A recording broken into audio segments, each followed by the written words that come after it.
4월 30일 목요일 복 있는 사람 큐티 본문 에베소서 6장 21절에서 24절입니다. 오늘 큐티 본문은 에베소서 마지막 본문입니다. 마지막 본문인 만큼 에베소서 전체의 핵심 메시지를 간단하게 요약을 하고 오늘 마지막 부분을 다루도록 하겠습니다. 우리가 지금까지 에베소서 1장부터 6장까지 살펴봤는데요. 1장부터 3장까지는 이 삼위 하나님께서 베푸신 구원이 어떤 것인지를 얘기를 해주었고요. 그리고 4장부터 6장까지는 이 구원에 합당한 삶이 무엇인지를 다루었습니다. 이 내용을 기억하고 여러분들이 이 구원의 은혜에 합당한 삶을 살아가시면 좋겠습니다. 오늘은 구원의 은혜를 아는 자라는 제목으로 말씀을 전하려고 하는데요. 저는 여러분들이 삼위 하나님께서 베푸신 구원의 은혜를 깊이 깨달으면 좋겠습니다. 그리고 그 은혜에 합당한 삶을 사시면 좋겠습니다. 그런데 이 구원의 은혜를 알고 구원의 은혜에 합당하게 살아가는 자는 어떤 자일까요? 본문을 통해서 세 가지로 살펴보려고 합니다. 첫 번째, 구원의 은혜를 아는 자는 신실한 자입니다. 에베소서 6장 21절 말씀에 두기고라고 하는 사람이 나오는데요. 아마 많은 분들이 바울에 대해서는 알지만 두기고는 잘 모르실 것 같습니다. 그런데 오늘 본문에 보니 바울이 특별히 이 두기고라는 사람을 택하여 에베소 교회에 편지를 보냅니다. 그만큼 바울이 신뢰를 했던 사람이라는 것입니다. 도대체 이 편지를 전달하는 두기고는 어떤 사람입니까? 오늘 6장 21절에 보니까 그를 가리켜 주 안에서 진실한 일꾼이다 라고 얘기합니다. 여기서 진실한이라고 번역된 헬라어 피스토스는 신실한이란 뜻을 가지고 있습니다. 따라서 우리는 두기고가 신실한 자다라는 것을 알 수 있습니다. 신실하다는 것이 어떤 뜻입니까? 바로 충성을 다한다는 뜻입니다. 그래서 바울은 두기고를 신뢰했습니다. 바울이 두기고를 신뢰했기 때문에 에베소 교회에 편지를 두기고를 선택해서 보내고 있는 것입니다. 그런데 어떻게 두기고가 이렇게 신실한 삶을 살 수 있었습니까? 바로 주 안에서라는 표현에서 알 수 있듯이 그가 주 안에 있었기 때문입니다. 그리고 주님께 충성을 다한 자였기 때문입니다. 두기고라는 사람은 1차적으로 바울에게 충성된 자가 아니었고 주님께 충성된 자였습니다. 주님께서 그에게 베푸셨던 구원의 은혜를 알았기 때문에 하나님에게도 충성을 다했고 사람에게도 신뢰를 받을 수 있었던 것입니다. 저는 여러분들이 그 무엇보다도 신실한 자들이 되면 좋겠습니다. 특별히 주님 앞에 신실한 자들이 되면 좋겠습니다. 하나님께서는 우리를 신실함의 자리로 부르십니다. 저와 여러분이 충성된 일꾼이 되기를 원하십니다. 일을 잘하고 성과를 내는 것도 중요한데 성도에게 있어서 가장 중요한 것은 신실함입니다. 바라기는 주 안에서 신실한 주님께 충성을 다하는 저와 여러분이 되시기를 우리 주님의 이름으로 축원드립니다. 두 번째로 구원의 은혜를 아는 자는 어떤 자입니까? 바로 위로자입니다. 특별히 고난 중에 있는 다른 사람을 위로할 줄 아는 사람입니다. 에베소서 6장 22절에 보니까 우리 사정을 알리고 또 너희 마음을 위로하기 위하여 내가 특별히 그를, 여기서 그는 두기고죠, 두기고를 너희에게 보내었노라 말씀합니다. 바울은 그의 사정을 알리고 에베소 교회 성도들의 마음을 위로하기 위하여 두기고를 에베소로 보낸 것입니다. 그런데 여러분, 바울이 이 편지를 쓸 때 그는 어떤 상황에 놓여 있었습니까? 감옥에 갇혀 있었습니다. 6장 20절에 그는 복음의 비밀을 알리게 하기 위하여 쇠사슬에 매인 사신이 되었다라고 말씀합니다. 복음 때문에 감옥에 갇혀 고난을 당하면서 에베소 교회 성도들에게 편지를 쓴 것입니다. 만약 여러분이 감옥에 갇혀서 고난을 당하고 있다면 여러분의 동역자에게 어떤 편지를 쓰겠습니까? 내가 좀 힘드니까 나를 위해서 기도해달라, 이런 말을 쓸 수도 있지 않겠습니까? 그런데 지금 너희를 위로하기 위하여 편지를 보낸다라고 말씀하고 있습니다. 너희 마음을 위로하기 위하여 특별히 두기고를 보내노라 라고 한 것처럼 바울은 자신보다 에베소 교회 성도들에게 더 많은 관심이 있었습니다. 이 모습을 보면서 바울이 참 귀한 사역자라는 생각이 듭니다. 여러분, 바울이 극심한 고난 가운데서도 어떻게 이 다른 사람을 위로하는 사역을 감당할 수 있었습니까? 저는 바울이 구원의 은혜를 깊이 알았기 때문이라고 확신합니다. 바울이 구원의 은혜를 깊이 경험하였기에 자신보다 에베소 교회 성도들을 위로하는 사역을 감당하고 있는 것입니다. 대학생 시절에 헨리 나우엔이 썼던 상처 입은 치유자라는 책을 떠올리게 됩니다. 이 상처 입은 치유자 책을 읽은 지가 너무 오래돼서 내용이 다 기억이 나진 않지만 핵심 메시지는 이거였던 것 같습니다.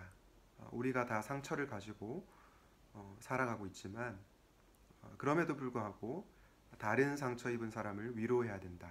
다른 상처 입은 사람을 치유하고 위로하는 그 사명이 그리스도인에게 있다. 이런 내용이 핵심 메시지였던 것 같습니다. 혹시 여러분들은 바울처럼 복음 때문에 고난을 당하고 있습니까? 아니면 직접적으로 복음을 전하지 않더라도 복음적 가치대로 살다가 환난 가운데 처해 있습니까? 그런 일을 겪을 때 어쩌면 자기 자신에게 집중할 수 있습니다. 자기의 고난에만 매몰될 수가 있죠. 그러나 오늘 본문은 그렇게 말씀하고 있습니다. 그렇게 너희들이 고난을 당하고 있다 할지라도 나보다 다른 사람들을 위로하는 사역을 하라 라고 우리에게 교훈해 주고 있는 것 같습니다.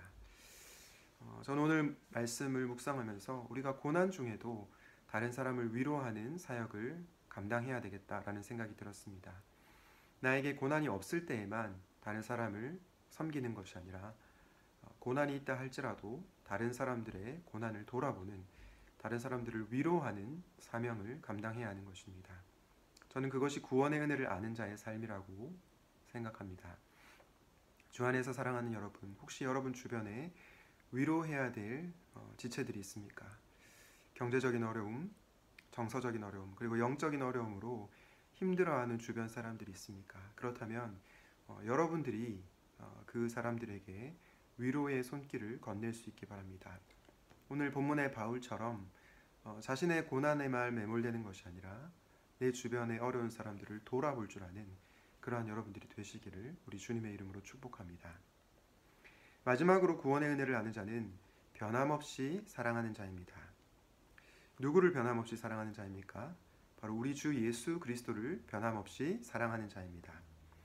에베소서 6장 24절 마지막 구절인데요. 보니까 바울이 에베소 교회 성도들을 향해서 우리 주 예수 그리스도를 변함없이 사랑하는 모든 자에게 은혜가 있을지어다 축복하죠.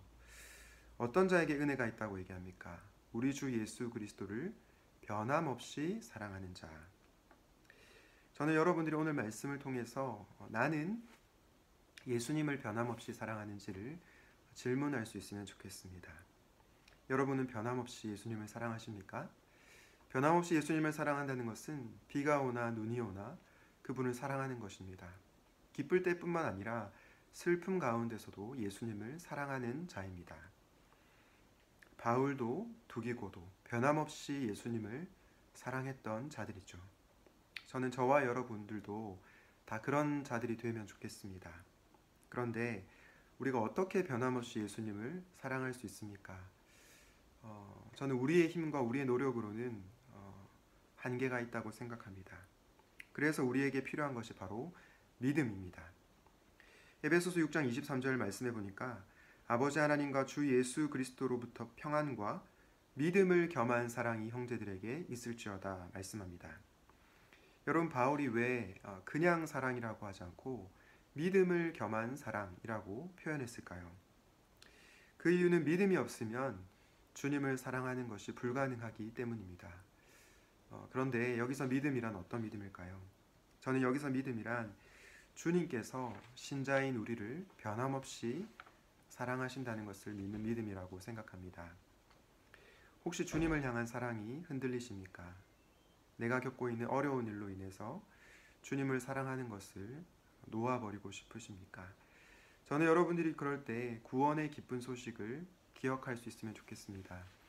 복음의 기쁜 소식을 기억할 수 있으면 좋겠습니다. 구원의 기쁜 소식, 복음의 기쁜 소식이 무엇입니까?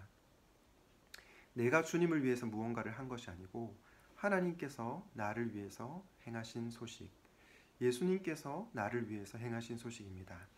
여러분들이 잘 아시는 것처럼 하나님께서 저와 여러분을 사랑하셔서 독생자 예수 그리스도를 이 땅 가운데 보내어 주셨습니다.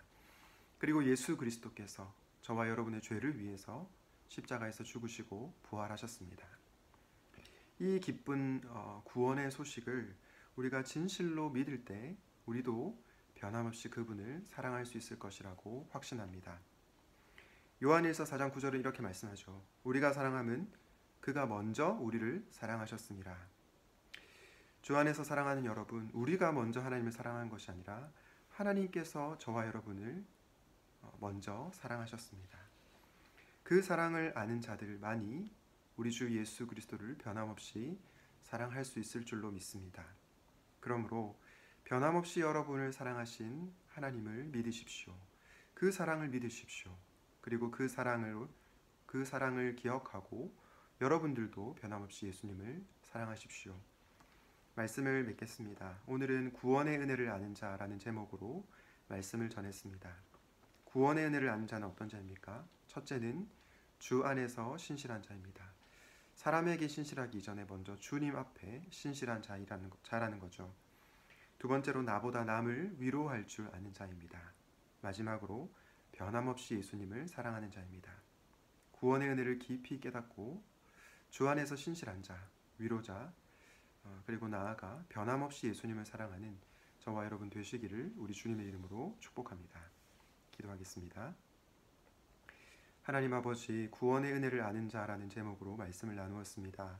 구원의 은혜를 아는 자는 주 안에서 신실한 자이고 나보다 다른 사람들을 위로하는 자이며 변함없이 예수님을 사랑하는 자라는 말씀을 들었습니다. 이 말씀을 우리의 삶 가운데 적용하고 살게 하여 주시옵소서. 예수 그리스도 이름으로 기도드립니다. 아멘.